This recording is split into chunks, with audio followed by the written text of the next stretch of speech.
Hello, everyone, and welcome back to Talk Walk English, the channel where mastering English is both simple and enjoyable. I'm Bella. Hello, Bella, and a big welcome to all our fantastic listeners tuning in from every corner of the globe. What a wonderful day to be spending time with you all.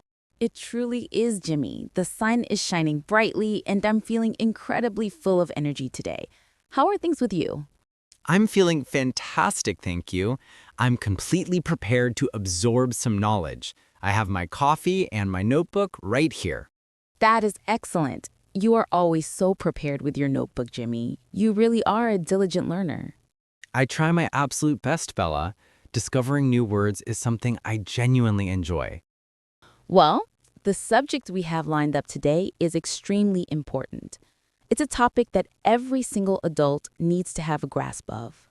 Ooh, that sounds quite serious. Is this going to be challenging? No, not at all. We will make it very simple.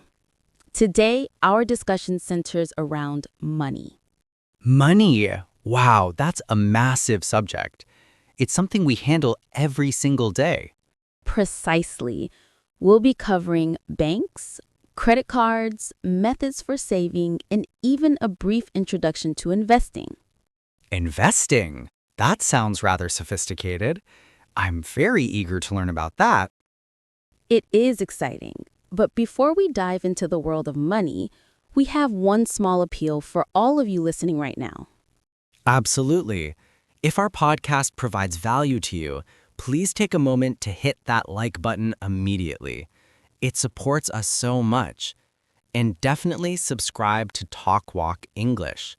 Our goal is to assist you with your English learning journey every single week. And please, pass this episode along to a friend, perhaps someone who is also looking for ways to save money. Yes, please do. All right, Bella, let's kick off with the absolute basics. Where exactly do you store your cash? Well, I have a little bit of it in my wallet. Okay, when you say your wallet, you are likely referring to cash, right? That's right, cash, those paper bills and the coins. Do you personally prefer using cash? Occasionally for smaller transactions, like picking up a newspaper or a bus ticket. But I really dislike coins. They add so much weight. I completely agree with you. Coins are definitely heavy. That's a major reason why so many people prefer to use cards. Ah, yes, the plastic money. I have one that's a blue card and another one that's a red card. The colors are nice, but what matters is the kind of card it is. We have two main types, debit cards and credit cards. I constantly forget what separates them. Could you give me a straightforward explanation? Certainly. A debit card is directly connected to your own funds. It uses the money you currently possess. So if I purchase a coffee using my debit card, the money is withdrawn right away. Correct. That's exactly right. The amount is immediately deducted from your bank account. If you have $0, the card will simply not work. I understand. So it acts as a safeguard. I'm unable to spend money that isn't actually mine. You got it. Now, a credit card functions quite differently. When you use a credit card, you are essentially borrowing money from the financial institution, the bank. Borrowing. So at that moment, it isn't my money. Not right away. The bank covers the cost of your coffee, and then later, usually at the conclusion of the month, you are required to repay the bank. Ah, so I receive a bill that I have to pay off at the end of the month. Exactly. And you must exercise caution. If you fail to repay the bank promptly, you must pay an additional fee. This is known as interest. Interest. That sounds like a concerning term. It can be. Interest is simply the cost associated with borrowing money. So, while credit cards are certainly convenient, you need to be very responsible with their use. I grasp the concept now. Debit uses my own money. Credit uses the bank's money. Perfect. You've understood it completely. So, Bella, where does all the money actually reside? It's kept in the bank, correct? Yes, most individuals maintain a bank account. As a matter of fact, it's beneficial to have two different kinds of accounts. Two? Why two? Isn't just one sufficient? One is acceptable, but two is superior. The initial one is called a checking account. A checking account. Is that the one for spending? Yes, your checking account is designed for your day-to-day existence, paying the rent, buying groceries, settling bills. Your debit card is linked directly to this specific account. Okay. And what about the second one? The second type is called a savings account. Ah, savings. I really like the sound of that word. Me too. A savings account serves the purpose of keeping your money safe. It's money that you don't access or touch every day. So I put some money into it and just let it sit there. Yes, it is set aside for the future, perhaps for an unexpected emergency, a holiday, or buying a new car. That makes logical sense. Checking is for the present, savings is for later on. Precisely. It really helps you keep your finances well organized. If all your funds are located in one place, it becomes too easy to spend everything. That is absolutely true. If I catch sight of money, my immediate thought is to buy cookies. I know the feeling. We all enjoy cookies, Jimmy, but we also have to prioritize saving. Do you happen to have a practical tip for saving money? Sometimes it feels quite challenging. I have an excellent suggestion. It is known as the 24-hour rule.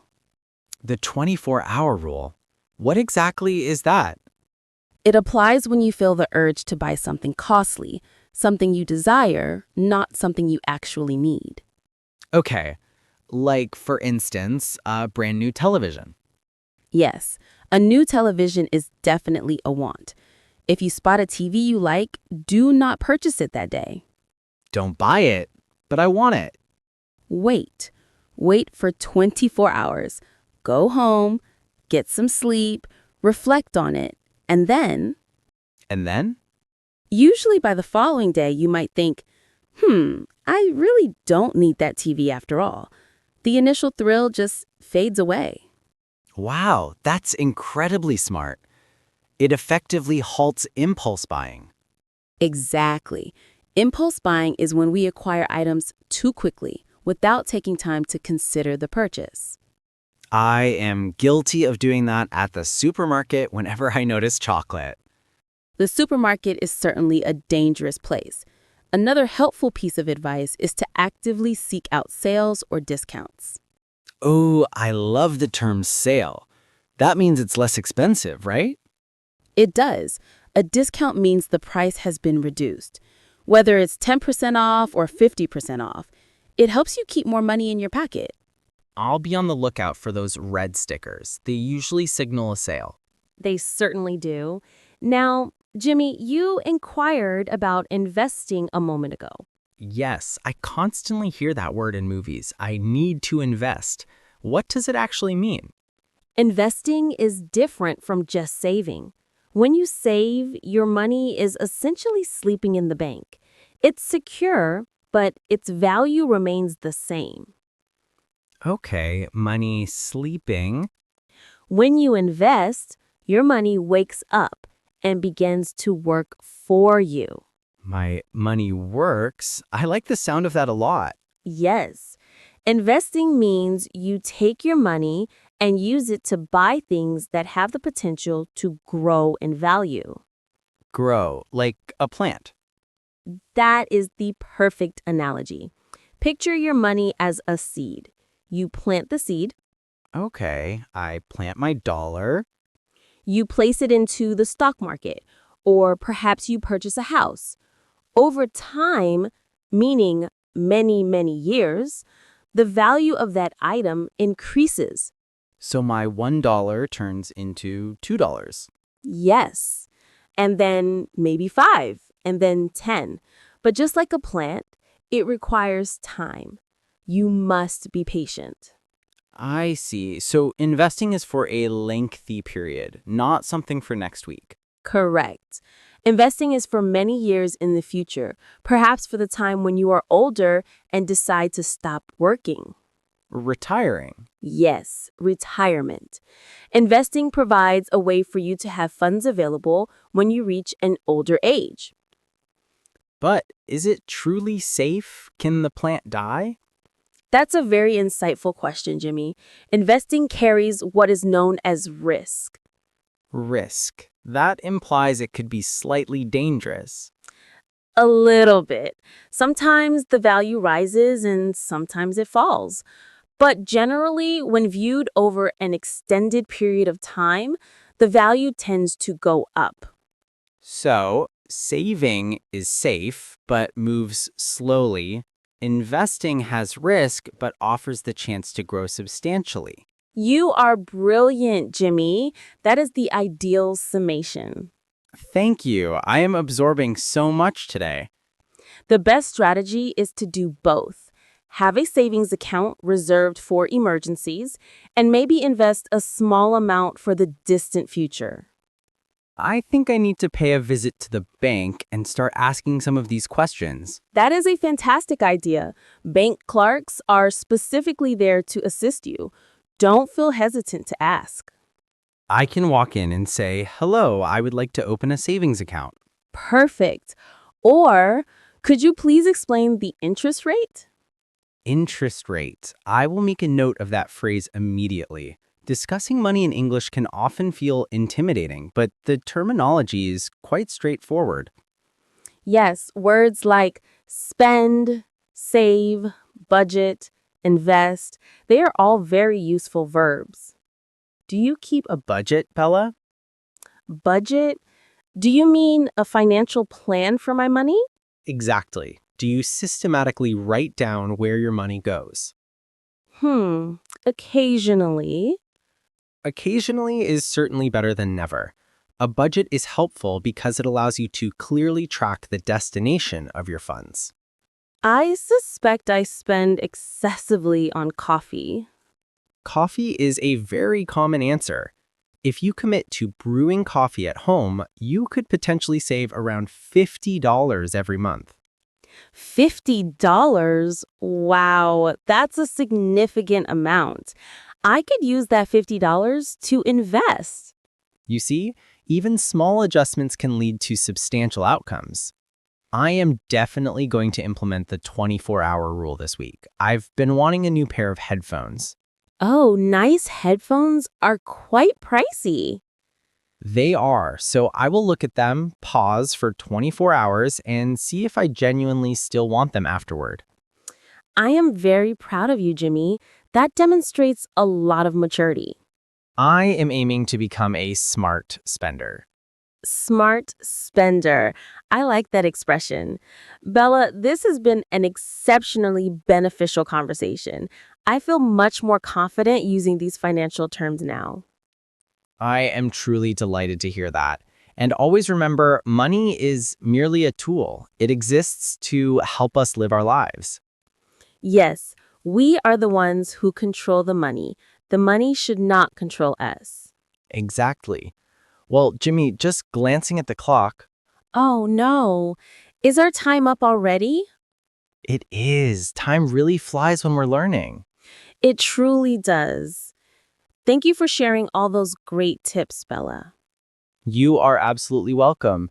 And a big thank you to every single person who listened. We truly hope you've acquired some valuable new vocabulary today. Yes, we went from cash all the way to investing. You are now fully prepared for a conversation at the bank. Before we wrap up, we have one final question for you, our dedicated listeners. Yes, please let us know in the comments section, what are you currently saving your money for? Ooh, a fantastic question. Are you saving up for a vacation, a new mobile phone, a down payment on a house, or perhaps for retirement? We are eager to find out. Writing out your response is also excellent practice for your English skills. It certainly is. And please, if this episode was helpful to you, Subscribe to Talk Walk English and share it with your friends and family. Let's all become savvy with our money together. Thank you so very much for taking the time to listen. We wish you all a wonderfully rich week. Yes. See you all next time, everyone. Bye-bye.